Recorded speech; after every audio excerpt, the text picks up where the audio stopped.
Il Chievo ritrova Gigi Del Neri, ovvero l'allenatore che ha reso grande la squadra della Diga. Ora siede sulla panchina della Sampdoria e lotta per un posto in Champions League. Il presente del Chievo invece si chiama Mister Di Carlo. Inquadrato dalle telecamere Pellissier, sono tanti anche i sostenitori della Samp al Bentegodi. Subito la Samp in avanti, Tissone, il destro, la parata di Sorrentino, la palla ancora lì, Guberti e Cassano la mette dentro tutto solo, non poteva sbagliare davvero da lì, ma dormita della difesa giallo-blu. Quando sono passati solamente 30 secondi dal fischio d'inizio, la Sampdoria si porta subito in vantaggio con il gol di Cassano. Il Chievo sembra essere rimasto negli spogliatoi con Cassano che dà una splendida palla per Semioli. Semioli viene messo giù da Sorrentino e l'arbitro Gava indica il dischetto, ma ci sono le proteste vibranti da parte di tutta la difesa giallo-blu, anche di Sorrentino, che indica all'assistente di Gava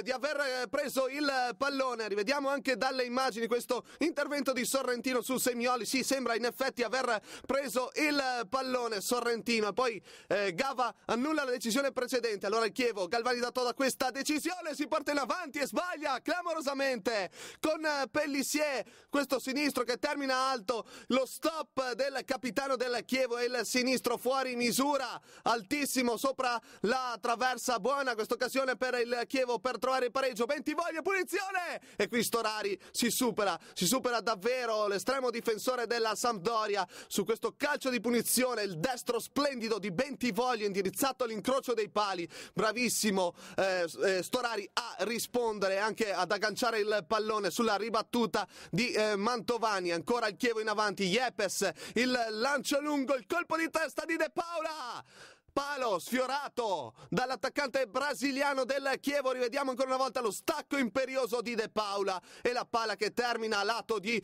un soffio. Davvero è ancora Sampdoria, bellissima questa giocata da parte dei blu cerchiati. Il destro di Pazzini e la risposta in angolo da parte di Sorrentino. Allora Chievo ci crede, Pellissier, siamo allo scadere del primo tempo. Un'altra occasione ghiotta non sfruttata da Pellissier. Storari forse colpito da Pellissier, rimane a terra. Sampdoria in attacco nella ripresa con questo colpo di testa di Lucchini che viene spedito in angolo da Sorrentino. Ancora Sampdoria, guardate che giocate che fa la squadra di Del Neri, gioca benissimo davvero Pazzini, Sorrentino respinge, ancora Pazzini ed è il gol, il 2-0 della Sampdoria ed è il 14° gol per Pazzini in questo campionato. Non scatta la trappola del fuorigioco perché Luciano tiene in gioco Pazzini, bravissimo a ribadire a rete dopo la respinta di Sorrentino. Chievo molto nervoso dopo il 2-0 subito e Morero si fa anche espellere per questo fallo ai danni di Cassano. Morero salterà la trasferta di Palermo, così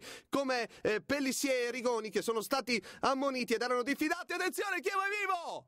Accorcia le distanze con Mantovani, splendido il gol di Mantovani che aveva segnato anche all'andata. Mantovani suona la carica davvero, il suo intervento in scivolata sugli sviluppi di un angolo proveniente dalla destra. Di Carlo anche lui ci crede, guardate come incita Mantovani i suoi, però dopo 5 minuti di recupero la partita finisce, la Sampdoria si aggiudica i 3 punti, adesso il Chievo è solamente sopra di 7 lunghezze rispetto alla zona di retrocessione.